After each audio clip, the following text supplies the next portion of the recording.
নিম্নচাপটি তৈরি হয়েছে এবং আগামীকাল এটি গভীর নিম্নচাপে পরিণত হবে।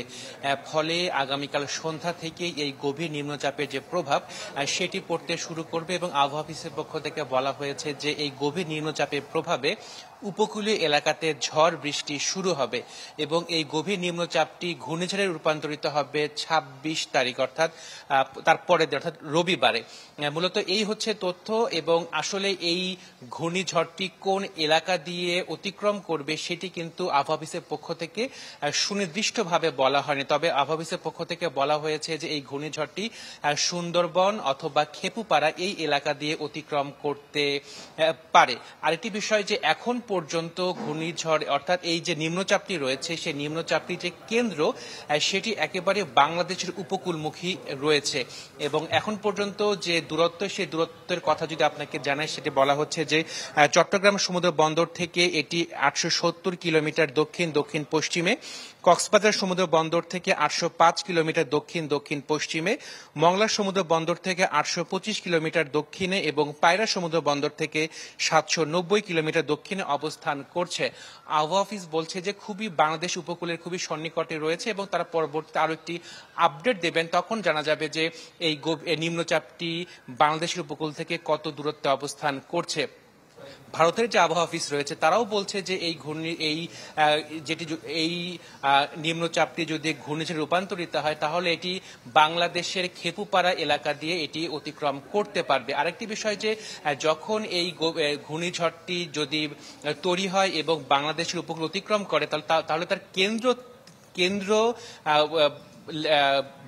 কেন্দ্রটি বাংলাদেশের স্থলভাগে আসার পরবর্তীতে আরো ৬ ঘন্টা এর যে তাণ্ডব সেই তাণ্ডবটি লীলা চালিয়ে যাবে বলে আবহাওয়া অফিসের পক্ষ থেকে বলা হয়েছে এবং এখন পর্যন্ত সাগর উত্তাল রয়েছে বলে কিন্তু আবহাওয়া অফিস জানিয়েছে।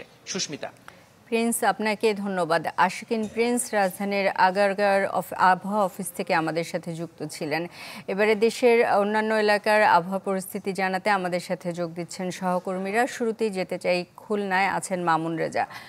মামুন, এই যে নিম্নচাপটি আছে এইটার প্রভাব কি ধরনের এখনো পড়েছে কিনা সেটা জানাবেন। ওখানকার আবহাওয়া কেমন আর প্রশাসনের পক্ষ থেকে কি ধরনের প্রস্তুতি নেওয়া হয়েছে?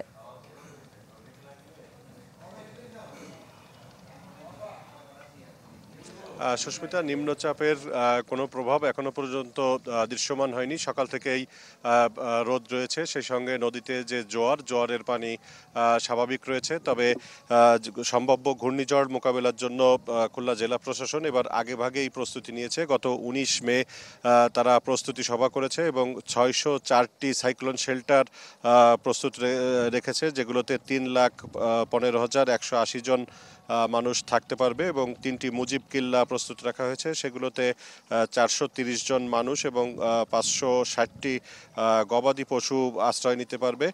আর এছাড়া ৫,২৮০ জন স্বেচ্ছাসেবক কয়রা, পাইকগাছা এবং দাকপ এই ৩টি উপজেলায় তাদেরকে প্রস্তুত থাকার জন্য নির্দেশনা দেওয়া হয়েছে। এছাড়া খুলনার ৯টি উপজেলা নির্বাহী কর্মকর্তাদেরকে সতর্ক থাকার জন্য, প্রস্তুত থাকার জন্য খুলনা জেলা প্রশাসক নির্দেশনা দিয়েছেন। তবে সম্ভাব্য ঘূর্ণিঝড় নিয়ে উপকূলীয় মানুষের মধ্যে কিছুটা উদ্বেগ উৎকণ্ঠা রয়েছে, যেহেতু খুলনায় প্রায় ২২ কিলোমিটার, সাতক্ষীরায় ১৩ কিলোমিটার এবং বাগেরহাটে ১৫ কিলোমিটার, অর্থাৎ উপকূলীয় ৩ জেলায় প্রায় অর্ধশত কিলোমিটার বেড়িবাঁধ নাজুক বা জরাজীর্ণ অবস্থায় রয়েছে। আমরা কথা বলেছিলাম পানি উন্নয়ন বোর্ডের নির্বাহী প্রকৌশলী আশরাফুল আলম সহ অন্যান্য নির্বাহী প্রকৌশলীদের সঙ্গে। তারা বলছেন যে তারা চেষ্টা করছেন যে এরই মধ্যে তারা কিছু কিছু জায়গায় কাজ করছেন এবং চেষ্টা করছেন যে বাকি কাজগুলো দ্রুত শেষ করে বেড়িবাঁধ যাতে ঝুঁকিপূর্ণ না থাকে সেই চেষ্টা তারা চালিয়ে যাচ্ছেন। সুস্মিতা। মামুন, আপনাকে ধন্যবাদ। খুলনা থেকে আমাদের সাথে যোগ দিয়েছিলেন মামুন রেজা। এবারে চলে যেতে চাই পটুয়াখালীতে আছেন MK রানা। রানা, আপনার কাছেও জানতে চাইব যে ওখানকার আবহাওয়ার এই মুহূর্তের পরিস্থিতি কি আর প্রশাসন কি ধরনের প্রস্তুতি নিয়েছে? হ্যাঁ, সুস্মিতা, আপনাকে জানিয়ে রাখি, বঙ্গোপসাগরে সৃষ্ট ঘূর্ণিঝড় যে রোমাল, সেটি কিন্তু পায়রা, এই জন্য কিন্তু পায়রা সমুদ্র বন্দরকে কিন্তু ১ নম্বর দূরবর্তী সংকেত জারি করেছে। এছাড়া আবহাওয়া অধিদপ্তরের তরফ থেকে কিন্তু বঙ্গোপসাগরে সকল ধরনের মাছ ধরার নৌকাকে উপকূলের কাছাকাছি আসতে বলা হয়েছে। কিন্তু আসলে এখানে ৬৫ দিনের অবরোধ থাকায় কিন্তু আসলে জেলেরা কিন্তু আসলে তীরেই অবস্থান করছে। হয়তো কিছু জেলেরা, অসাধু জেলেরা, তারা কিন্তু সাগরে মাছ ধরলেও মহিপুর মৎস্য আড়ত মালিক সমিতির তরফ থেকে কিন্তু তাদেরকে ফিরে আসার জন্য অনুরোধ করেছে। এছাড়া আপনাকে আরও জানিয়ে রাখি, আসলে জেলেরা কিন্তু কিছু কিছু জেলে নিরুপায় হয়ে, হয়তো জেলেদের সাথে কথা বলেছিলাম, তারা নিরুপায় হয়ে এই ৬৫ দিনের অবরোধের মধ্যেও কিন্তু তারা সাগরে মাছ ধরছেন। এছাড়া আর একটু যদি আপনাকে বলতে হয়, যে পটুয়াখালী জেলা প্রশাসনের তরফ থেকে সকল ধরনের প্রাক প্রস্তুতি নিয়েছেন তারা, এই ধরনের কথা কিন্তু আসলে জানিয়েছেন জেলা প্রশাসক। এছাড়া কিন্তু সাগরের যে তীরবর্তী, সমুদ্র তীরবর্তী এলাকা এবং নদী তীরবর্তী যে ভেরিবাদগুলো রয়েছে, কথা বলেছিলাম পানি উন্নয়ন বোর্ডের প্রকৌশলীদের সাথে, তারা আমাকে যেটা জানিয়েছেন যে পটুয়াখালী উপকূলীয় এলাকায় প্রায় ২৮ কিলোমিটার এলাকা কিন্তু ঝুঁকিপূর্ণ বেড়িবাঁধ রয়েছে। এই বেড়িবাঁধগুলোর ভাঙা এবং বিভিন্ন জায়গায় কিন্তু তরমুজ চাষের জন্য যে বেড়িবাঁধ ছিদ্র করে তারা পানি নিষ্কাশনের বা পানি ঢোকানোর যে ব্যবস্থা করেছিলেন, সেই ঝুঁকিপূর্ণ জায়গাগুলো তারা দ্রুত মেরামতের চেষ্টা করছেন। তারপরেও কিন্তু স্থানীয় বাসিন্দারা বারবার অভিযোগ করেও কিন্তু এই ধরনের যে বেড়িবাঁধ ছিদ্র করা বা বেড়িবাঁধ ভেঙে যে পানি ঢোকানো এবং পানি নিষ্কাশনের যে ব্যবস্থা বিভিন্ন সময় করা হয়, সে কারণে কিন্তু তারা জেলা প্রশাসক এবং যারা পানি উন্নয়ন বোর্ডের কাছেও বারবার লিখিত অভিযোগ দিয়েও কিন্তু তারা কোনো সুরাহা করতে পারেনি।